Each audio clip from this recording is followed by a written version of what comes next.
Ladies and gentlemen, welcome to the Full Spectrum Integrated Primary Care webinar. Your host for today is Mark Lausch. Mark, the floor is yours. Thanks so much, Chris. Welcome, everybody, to the Lake Superior Quality Innovation Network Learning and Action Network event for this month entitled Full Spectrum Integrated Primary Care, How to Succinctly Combine Two Models of Integrated Behavioral Health.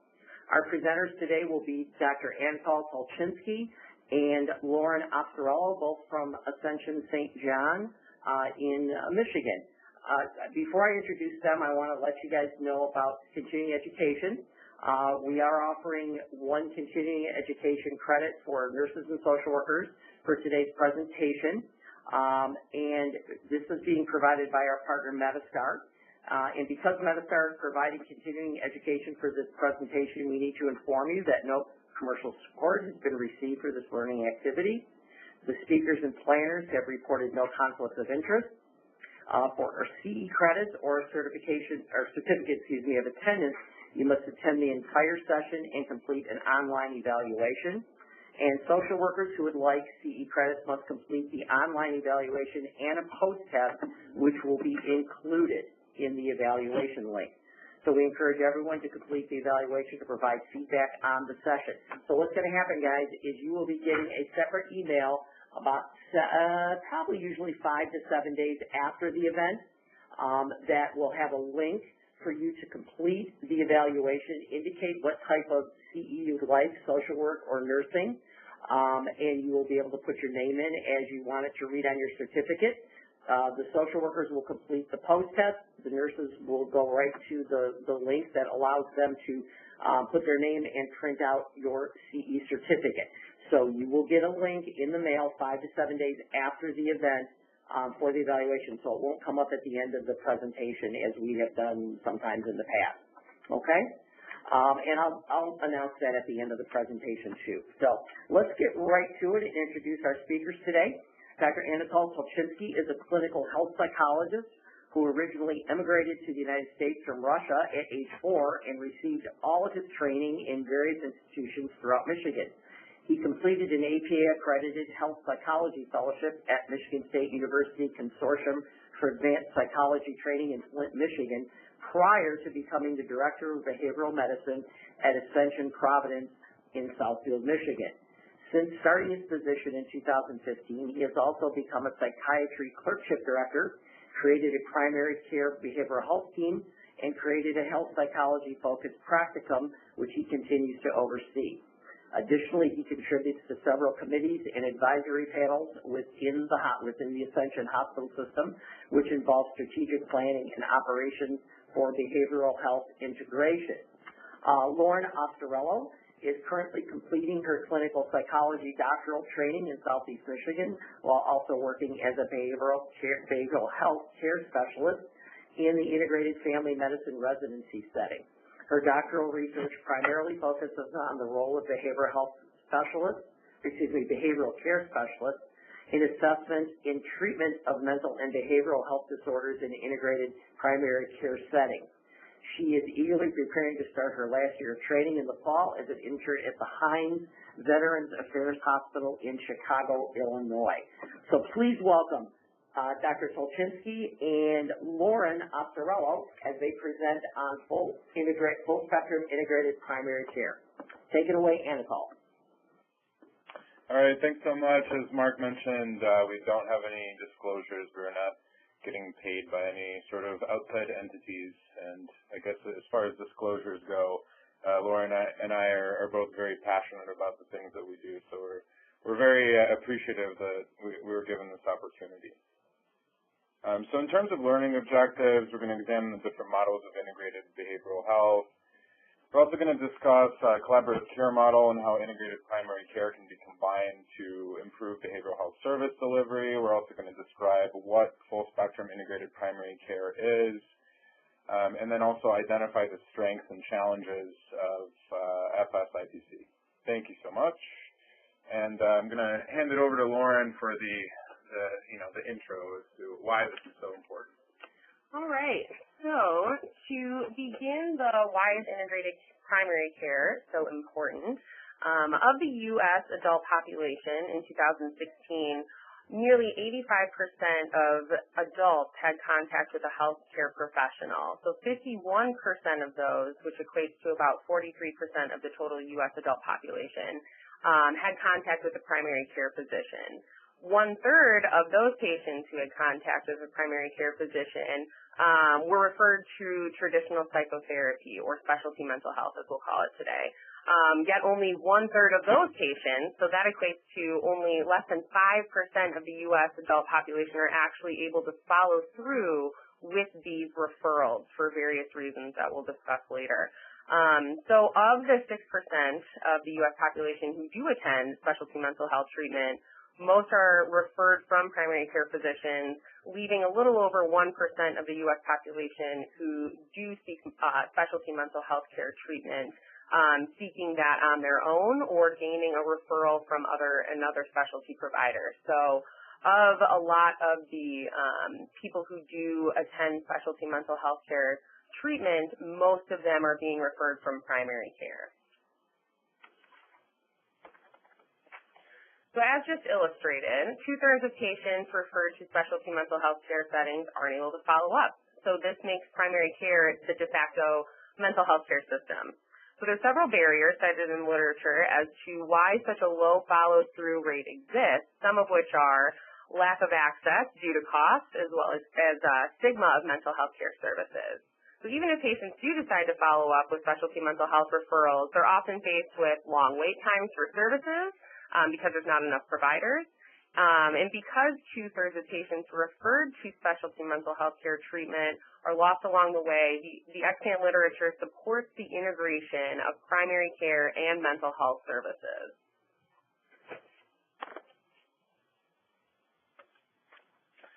Some of the other reasons, looking at it more from a more macro level or systemic level, one of the reasons that there's so much attention being placed on integrated primary care is that it's one of the few newer services moving forward that really is capable of meeting the objectives of the quadruple aim. It reduces costs both in terms of ambulatory intervention and also the downstream effects in terms of hospital readmission and so forth. It also improves outcomes, which we're going to talk about a little bit later on, mainly pertaining to health outcomes, which obviously are a big focus these days in terms of strategy and operations and the financial side of treatment and services. It also has been shown to improve patient satisfaction. There haven't been many studies that have looked at this in the aggregate, but even from our anecdotal experiences here, we've really been able to reach and help some people that otherwise felt like maybe their provider didn't really care as much about their mental health or other aspects of wellness. And then finally, speaking of wellness, provider wellness is another area that's been added to the quadruple aim. And so this is another area where there's still a dearth of research. However, preliminary studies have shown that having effective integrated primary care programs or services actually lowers the burnout of both medical and the non-medical staff, which is obviously important for our workforce. So we're gonna talk about a few different models. When I reviewed the literature, there's kind of a delineation between two major categories of integrated primary care, or IPC. One of them is the care management approach, which has been around for a long time. I don't want to spend too much time discussing this, but this is a more traditional role where there's a lot of care coordination that happens. Obviously, a care manager then contributes to team meetings to make sure that everyone in the treatment team is aware of what's happening. They also have periodic contact with patients, and it often works. Also, these professionals can work remotely with patients, so being able to intervene or reach out to people kind of telephonically has been traditionally one of the ways that this approach to integration has worked. Primary care behavioral health, or PCBH, which is what we're going to be focusing a majority of our talk today on, involves something a bit different. And it involves an embedded behavioral health professional, and it can be a person of different backgrounds. We'll talk about that as well.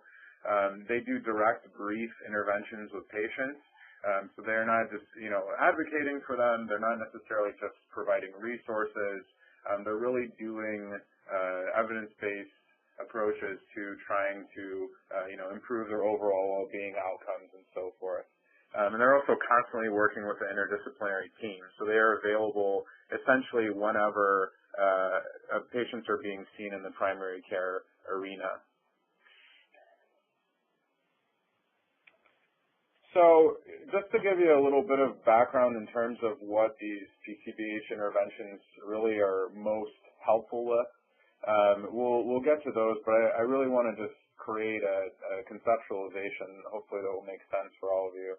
So really, the PCBH interventions, they really do try to use the biopsychosocial perspective to understand some of the psychosocial issues that are, contributing to or taking away from a person's overall well-being.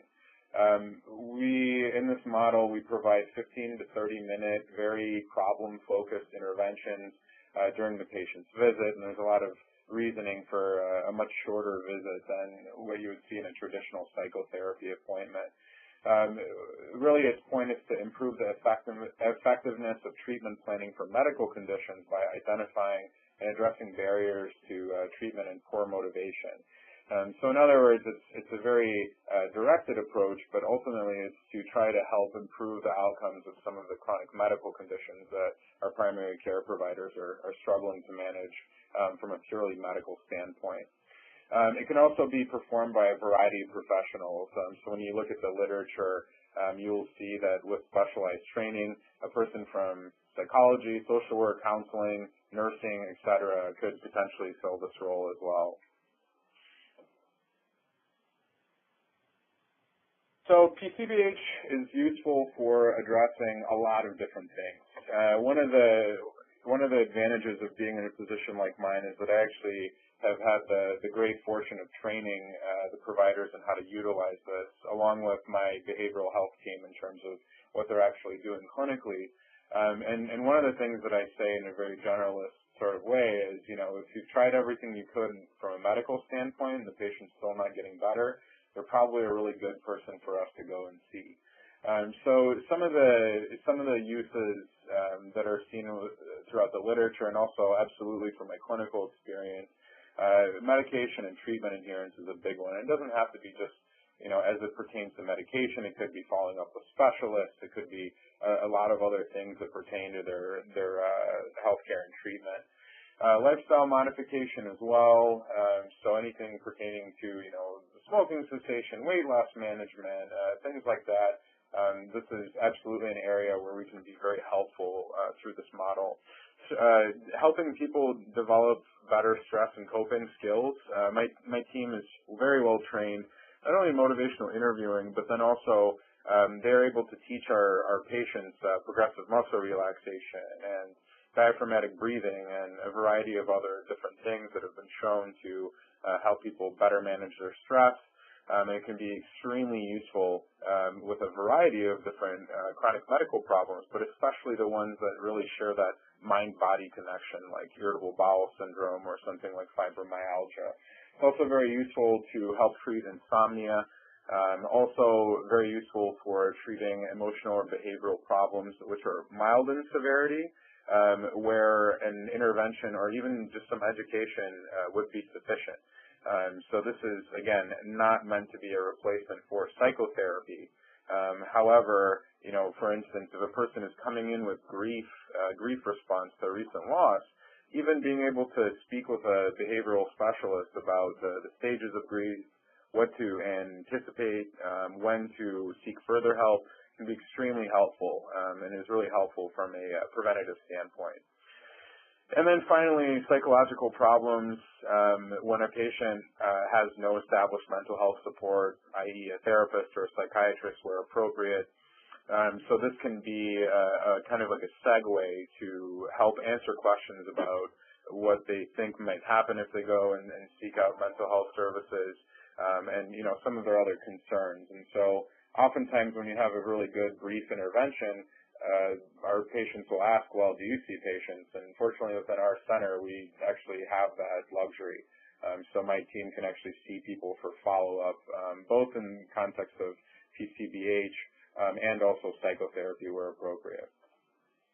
What primary care behavioral health is not, again, it is not meant to be a psychotherapy session.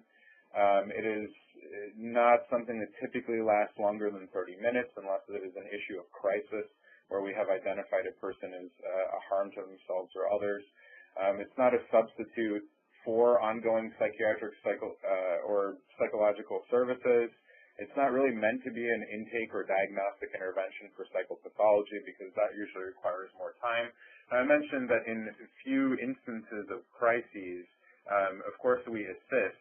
However, since we work in a primary care office, we are not meant to just address whatever crisis walks in the door because we take a team-based approach. So they are not essentially used just for crisis situations, and sometimes they aren't involved.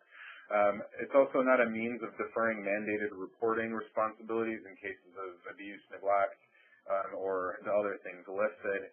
And it is also not a method for diffusing a turbulent office visit, which seems kind of straightforward. However, when people aren't, very well versed in this model, sometimes they, may utilize it in ways that are suboptimal, we'll say. All right, so moving along to our situation, and Mark really wanted us to, bring our situation into the presentation as a case. When I started here, my role, we really are overseeing 30,000 patients between two clinics. Very different populations, but really high need, high complexity.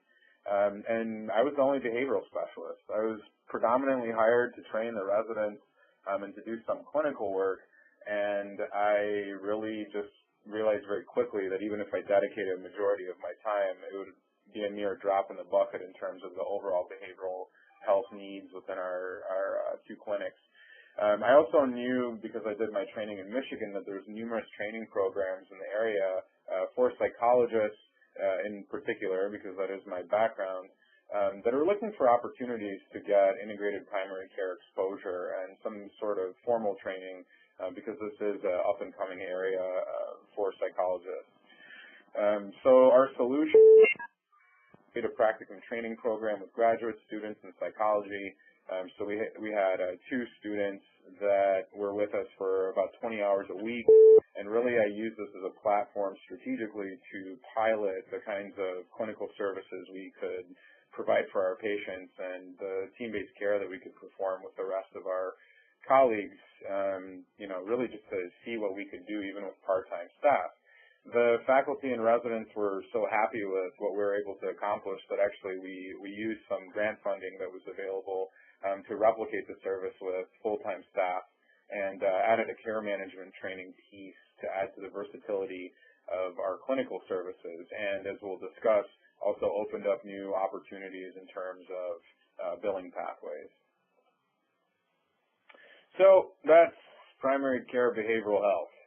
Like I mentioned, we have developed some new billing strategies. I think that in the multitude of presentations that I've seen, both webinar-based and in person, oftentimes billing comes up and there's a big question mark. And so we've had some success here taking a less traditional approach. So essentially what we've done is we have trained our behavioral care specialists to do self-management and also care management. And because of these certifications, we were able to use some of the care management codes, and now we're looking into other opportunities, possibly with CCM codes, and then also the collaborative care model codes, which are not being used in Michigan yet, but there's a lot of talk of that rolling out soon. It's also really in line with population health, and this is a huge initiative within medicine. It really helps to be more proactive, really engaging with patients and helping them engage in their care. It's also essential for value-based reimbursement in medical practices.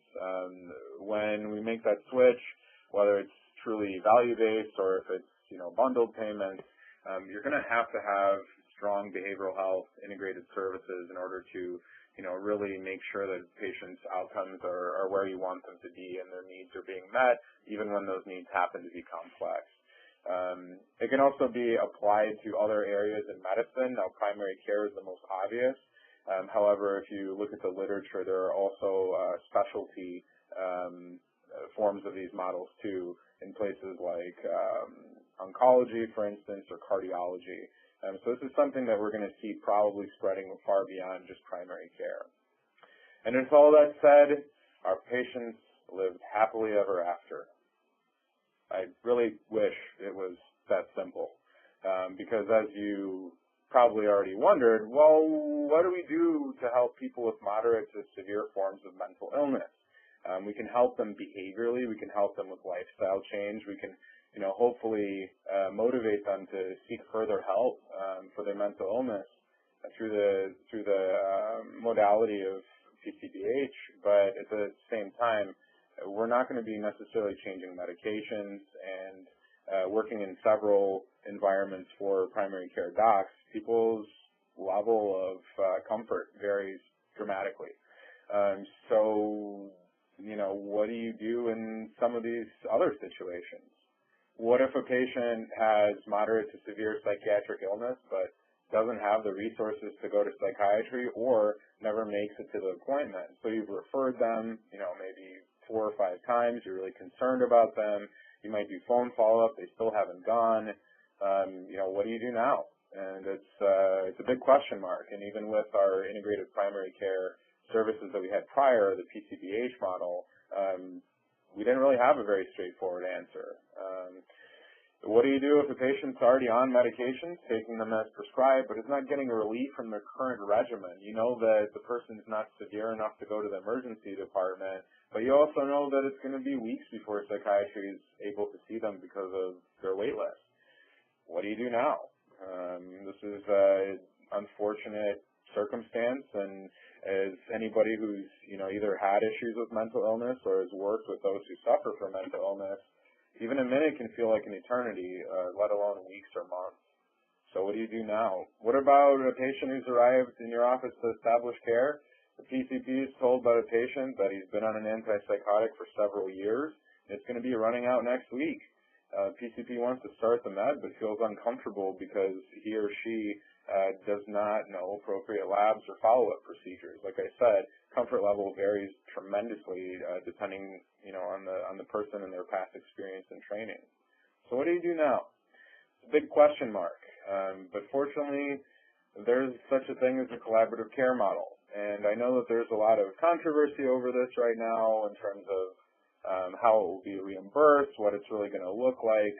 There's really no kind of gold standard for exactly what it's going to look like, partially because the needs of each population and clinic may differ. But this is the general model as proposed first by the AIMS Center, but is now being perpetuated through CMS. And so as you can see here, and I don't want to go into too much detail, but essentially you have a behavioral health care manager that is really working directly with the patient and the medical provider, and then they're using a registry, which is kind of like an outcome tracking system, in conjunction with working with the psychiatric consultant. And as you can see in the illustration here, the dotted line suggests that there's infrequent contact, and so the psychiatric consultant is really working with the behavioral care manager and very rarely with the provider themselves, and the psychiatric consultant in many cases is not even laying eyes on the patient. They're going based on what the behavioral health care manager is staffing with them during their fixed time that they meet. So our situation, like I mentioned before, even with the PCBH model, there's still a lot of psychiatric issues that just were not being addressed. And we were a lot of times, unfortunately, doing patchwork where we were hoping that the person would get help. We would try to follow up, but sometimes people would fall through the cracks, no matter how hard we tried. And so I also was able to collaborate with one of our residencies that are in the area and they were interested in more consultation experience, and there's a big push from American Psychiatric Association at this time to help people better understand this model, and so they're capable of working in an integrated care modality. And even fellowships are now starting to, become more popular in this area for psychiatry residents and learners that are going through the training track. So our solution to this, with the support of the rest of the faculty here, I created a collaboration with the local psychiatry residency, and we've actually added psychiatric learners, which spend 2 days in our clinics, but are available by phone all week to do essentially curbside consultation. They also are checking, they're doing chart reviews as well, which are typically physician initiated or initiated by our behavioral health manager. And we also created a registry based on the AIM Center's template to start tracking patient progress, so we'd have a better idea longitudinally of how patients are progressing. So, when you think of psychiatric consultation, oftentimes you just think of what medication do I add? What do I start the person on? But after reviewing the literature and actually seeing how amazingly useful psychiatric consultation can be beyond the traditional sense, we've kind of identified some areas where it can be very, very helpful, and Lauren's going to take it from here. So as Dr. Tolchinsky mentioned, just to give you guys some context, so he started the training program for behavioral health, and then which then turned into, that's continuing, but then also we were able to get full-time behavioral care staff into each office. So I started off as one of the first in the first practicum cohort doing my training here 20 hours a week, and then a little over a year ago stepped into that full-time position at one of the locations. So I'm working directly with the psychiatry resident in this setting. So to give you guys an idea of what this looks like in office. So in our office, the psychiatry resident, as well as myself as the behavioral care specialist, sit in the centralized precepting area. So the psychiatry resident is there 1 full day per week and is available for in-the-moment consultation, and then also addresses any questions left for them the prior week. The resident also then follows up in the form of a chart review for previous consults that either they did or the person that was there before them to track outcomes and see if there needs to be any additional follow-up. They're very useful when family medicine providers have questions regarding any type of medication. So one thing that they do is they help with any type of dosage recommendation. So if a provider starts a medication and they're wondering, okay, where do we start? What would be most helpful? Is this too low of a dose? Or are they going to experience enough of a difference with this type of dosage? They're also useful in helping with deciding any type of alternative medication. So if a patient is on something or taking it as prescribed and not experiencing any relief, the psychiatry resident can be very helpful in either adding an augmenting agent or having some sort of bridging strategy to take them off of one and start them on another. They're also helpful in medication monitoring and how to do appropriate follow-up. So how to establish that appropriate follow-up when they either start one medication, add another, or come off of one and start another. Also useful in what to do when there's resistance to psychiatric follow-up or referral. We see that a lot, often because even when patients are referred in the past, their needs are not met. They're met with long wait times, or again, there's this stigma with mental health treatment. The psychiatry resident can be useful in clarifying or confirming a diagnosis. So it's assisting with some type of differentials. So here's the patient's symptoms. Is it, can it be considered PTSD or acute stress? Is this MDD with psychotic features, or a personality disorder, or another form of psychosis? They're also helpful, lastly, in referral or the level of care recommendation. So is this patient's symptoms appropriate to manage in the primary care setting, with the assistance of psychiatric case consultation, or would they more so benefit from being seen in an outpatient setting. And so what they've been most useful with, too, just anecdotally, is that they know a lot more resources in the community. They're out there, they're doing the work, and they've been very helpful with also helping get patients the type and the level of care that they need. I will add to just an anecdotal case. They do give a lot of long-term management strategies, not only in terms of medications, but also by diagnosis. I mean, even as a fellowship-trained clinical health psychologist, I did not have much exposure to, like, let's say, Munchausen syndrome. And when we identified a patient who were concerned about this, I mean, the psychiatrist gave us very concrete, very objective recommendations in terms of long-term strategy, far beyond just the medication. All right, so moving on to the strengths and weaknesses, is all things that definitely have its pros and cons. The pros of the collaborative care model are that psychiatry doesn't need to lay eyes on the patient, so it is a modality where a psychiatry consultant could work remotely, which obviously greatly increases the amount of people that they can reach, especially for those rural areas and so on. It also improves access to psychiatric services, period. Like we talked about, it's kind of a nice kind of intermediary step between inpatient and outpatient. Behavioral health care manager can be a variety of professions, which is also an advantage from a lot of different standpoints, and then it's a potentially billable service. Now, the reason that I say it's potentially billable is because although CMS has approved it, it's still being debated where it can be used state by state. So unfortunately, like I mentioned earlier, it is not being used in Michigan for the time being, but that may change soon. The cons are that the model involves close coordination and special infrastructure.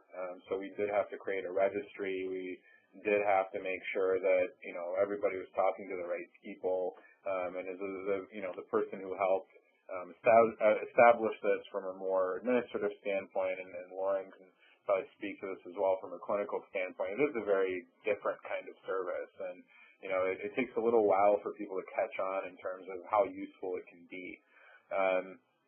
The other reality is psychiatric coverage is extremely expensive or limited depending on where you are, and so you have to have a distinct way of getting the volume that you need to make it at least break even.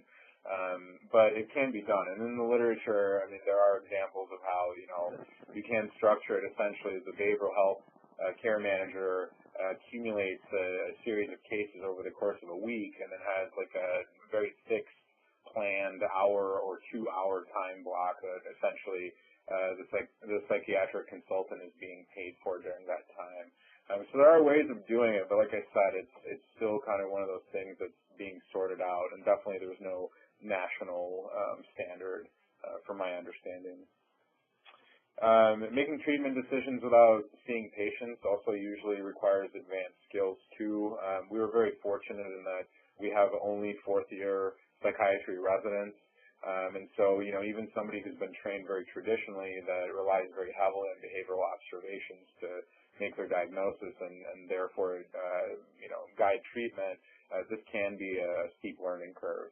And so the pace of the model, in the literature I've seen, a person staffing like 20, 30 cases within the course of an hour, which is not something that a person can easily just walk into. And not only does the psychiatrist have to be well trained and have those specialized skills, but that behavioral health care manager needs to know what information needs to be identified before staffing it. Otherwise, there's no way that they could get through that amount during that period of time.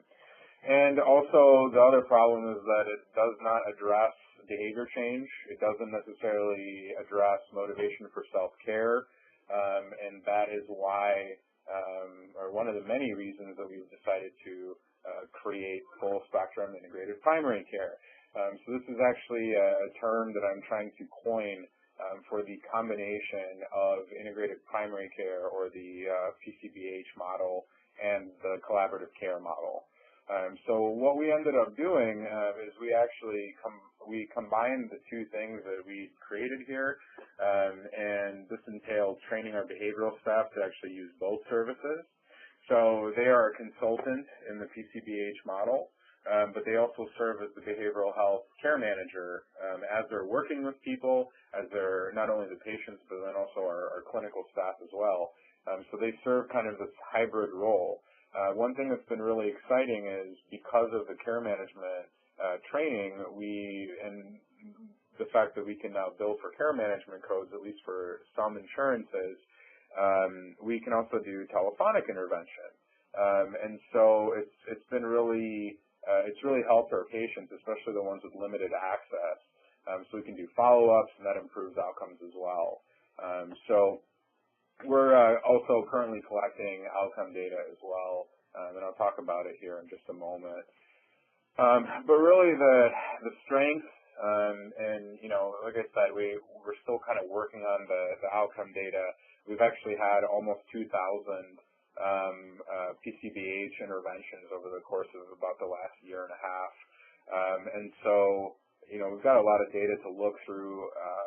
However, preliminary data is looking pretty good. In terms of what this does for our physicians, with FSIPC, or Full Spectrum Integrated Primary Care, our physicians have specialists available who can handle essentially any level of behavioral issue, ranging from lifestyle modification all the way to involuntary psychiatric hospitalization. Our psychiatrists obviously know very much about the petition and certificate process, even though our behavioral staff, because they are master's level staff members, they cannot write a certificate. They can do the petition. They still are well trained in the process that we've created for our clinics, so they can walk our PCPs and residents through it in case they're less familiar with it. It also has helped them feel more comfortable prescribing and managing psychotropic medications and conditions. Again, I have to speak to this more anecdotally. However, that's what I've heard from all of our residents who, staff their cases with attendings, and then also my behavioral team as well. I mean, the idea of starting people on antipsychotics or referring them for, injections was something that really wasn't even discussed regularly amongst our staff prior to having this kind of support. Our physicians also report that they get left behind and report feeling like they provide better care for their patients, because if you have a patient who's not as motivated, or as a PCP, you don't have as much time to go into depth and really get lost in the weeds of problem solving, you have a specialist that's well trained in motivational interviewing and has a background in lifestyle modification. And then also pertains to this feeling of confidence when complex patients walk in the door. So in other words, before, unfortunately, when I got here, I would regularly hear about, a little bit of groveling, basically because a patient was on the schedule and the provider was preemptively really, upset about it or worried about how it's going to go. Whereas now it's just like an immediate, huddle-related conversation, or our behavioral team gets a heads up and we go along with the day.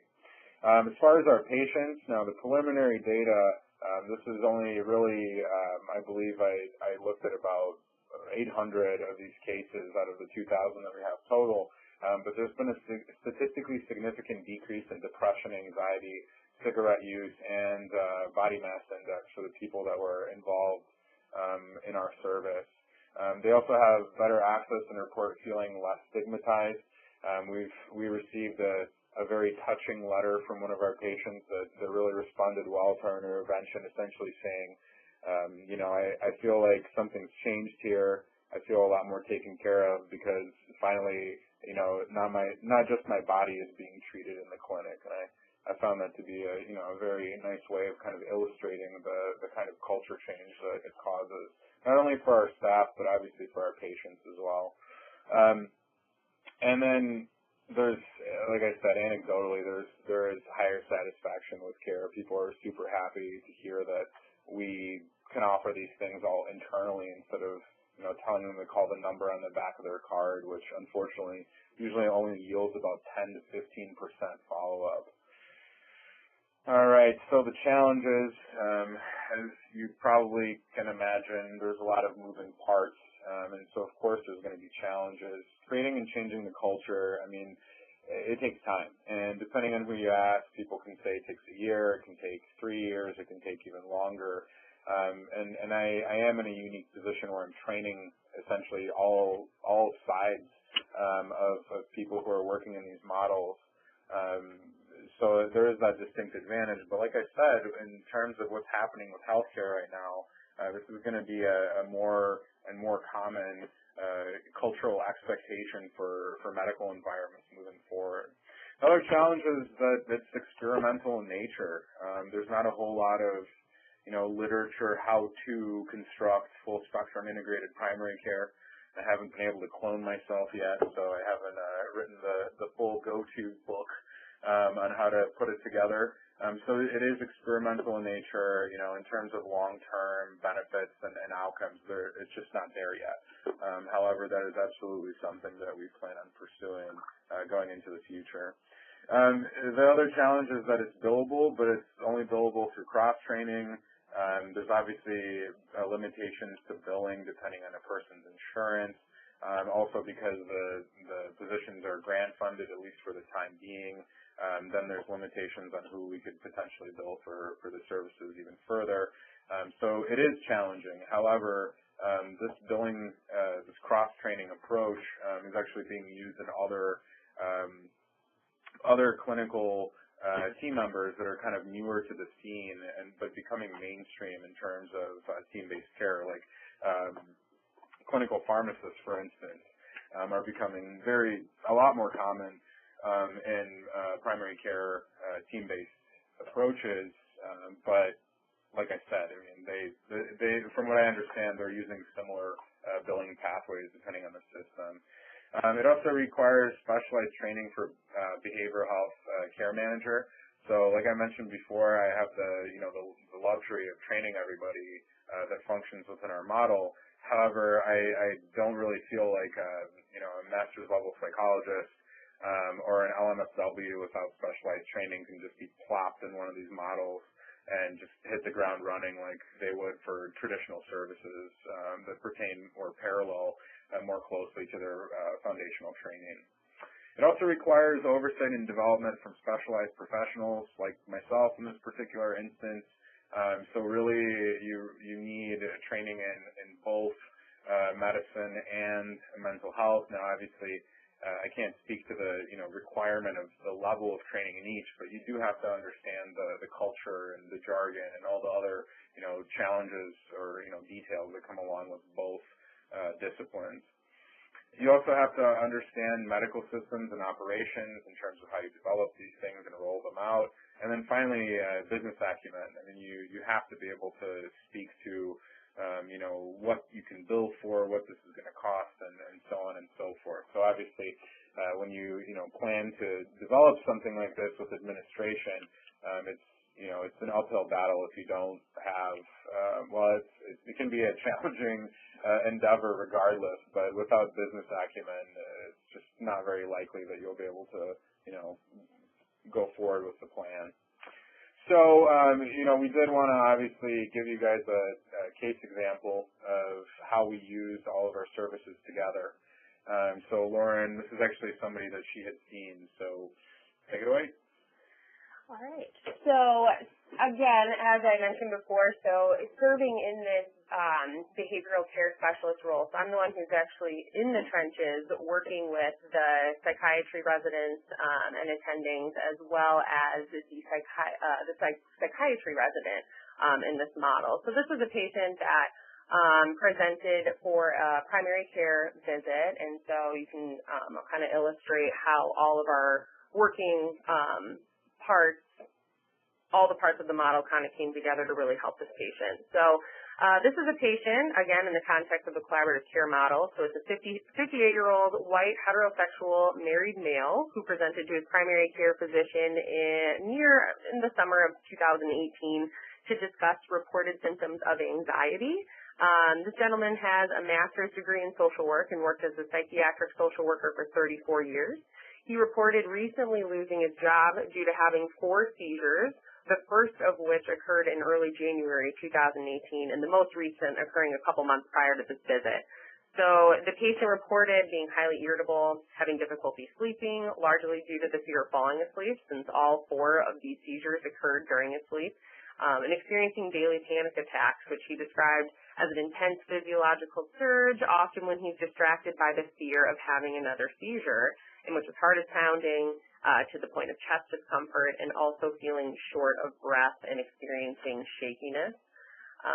This sudden loss of daily structure from losing his job and daily fear of having another seizure has reportedly contributed to symptoms of depression. So he described this as diminished interest in most activities that he used to enjoy, psychomotor agitation, loss of appetite. He had experienced a significant weight loss, difficulty concentrating. So he cited daily instances in which he spaces out and experiences feelings of worthlessness, particularly due to having such a big change in which he's unable to work and contribute to the household finances. So it's contributed quite a bit of marital stress. Given these reported symptoms and behavioral presentation in the room during this primary care appointment, he was referred to me as a behavioral care specialist.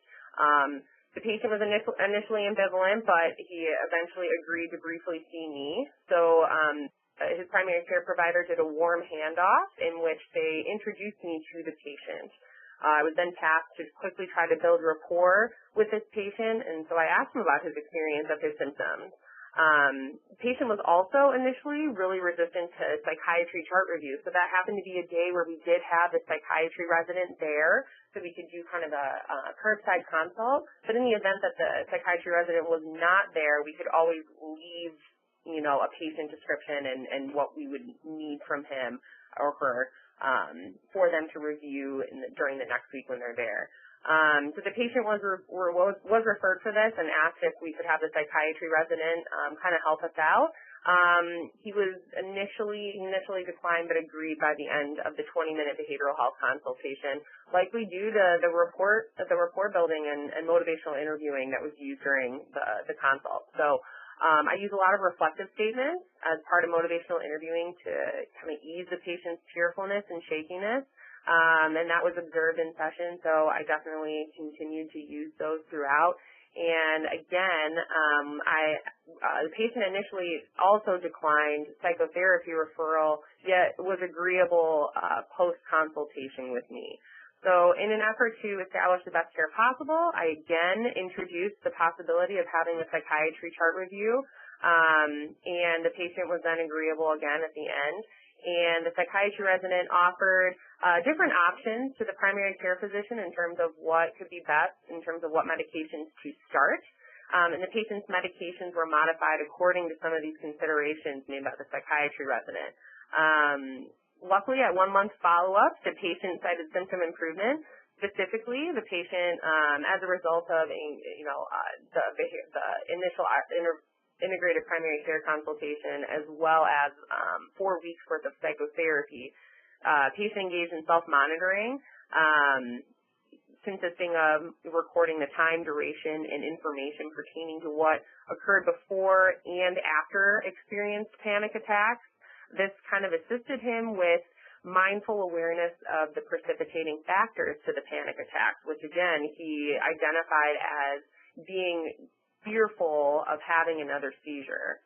And this allowed him to then, once he noticed those precipitating factors, use diaphragmatic breathing and progressive muscle relaxation.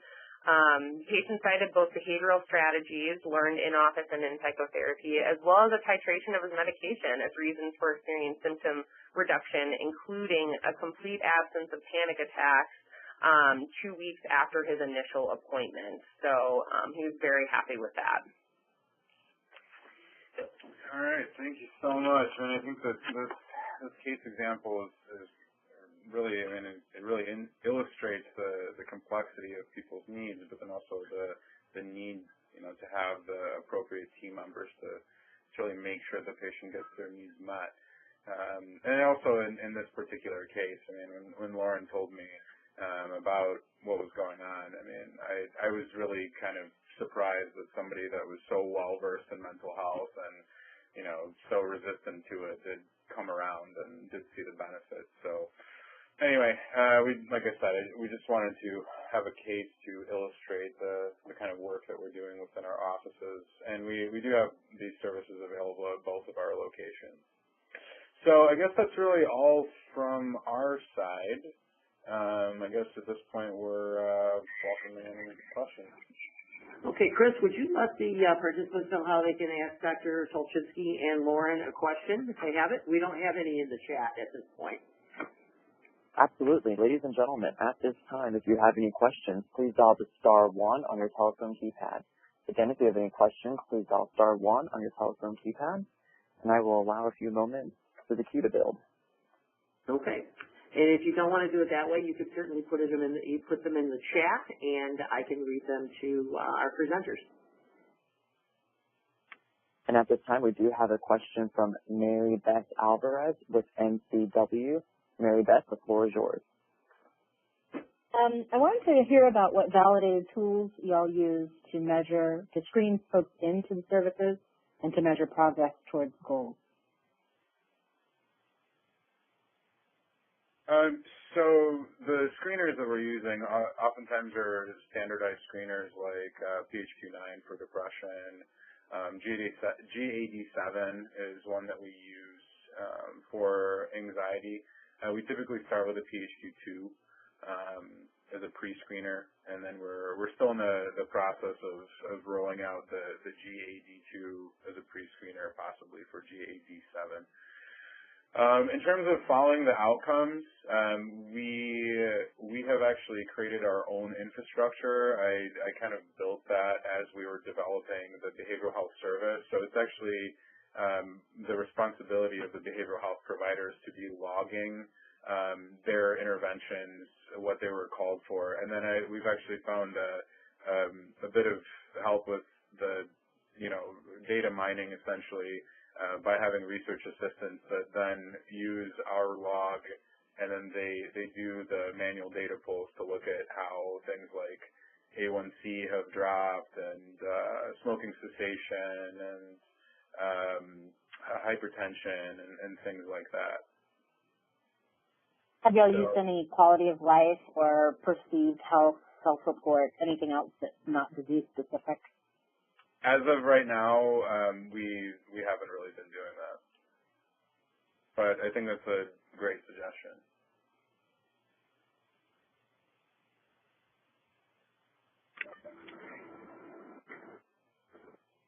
Chris, are there any more questions in queue? I do have one from the chat I could throw in there if there is nobody waiting. There are no more questions in queue, but as a reminder, *1 on your telephone keypad. Okay, thanks so much. Anatol, Tricia Lessing asks, how often are the Psych consults provided? Are they there daily or weekly? And if not daily, does that help when a member is in crisis? Yeah, so that's a great question. So the way that we have it structured right now, and I will say it's a little atypical because it involves learners, but the learners are here for their integrated care rotation. So we have a psychiatric consultant that's physically present one full day in one clinic and one full day a week in the other clinic. However, they are expected to pick up phone calls from any of our providers during the regular office hours, and that service has absolutely been utilized. So if there is a crisis, they're available during the regular office hours. Otherwise, we would be using like after-hour crisis management protocol. Was I able to answer that question? That was in the chat, but it sounded good to me. Chris, any other questions in the queue? We have no other questions in queue at this time. Okay, I'm going to give everyone a last chance for that. If not, I will go over the continuing education information again and let you all go. Chris, just interrupt me if there's a question in chat. I want to thank you, Chris. I'd like to thank Dr. Anatol Tolchinsky and Lauren Ostorello from Ascension St. John Providence for presenting today. this fantastic topic, and for your experiences actually putting this into play, putting this into your clinic's services to your staff. So thank you both very much for presenting today. We were very happy to have you. Thank you so much. You're very welcome. You're very welcome. Just a final word on the continuing education. All of you who attended will receive an email within about 5 to 7 days with an evaluation link. And once you complete the evaluation link and or for social workers, the 10-question post-test, you will be able to enter your name as you'd like it to appear on your CE certificate, and you can actually print that from your computer. So if you have any questions, you can contact me at mloush@mpro.org. Mark Lausch, I'd love to help you with that if possible, but just hang tight, because if you registered for the event and participated today, you will receive the email for continuing education. So again, thank you, Dr. Tolchinsky and Lauren, for your great presentation, and I wish you all a fantastic day. Thank you so much. Thank you.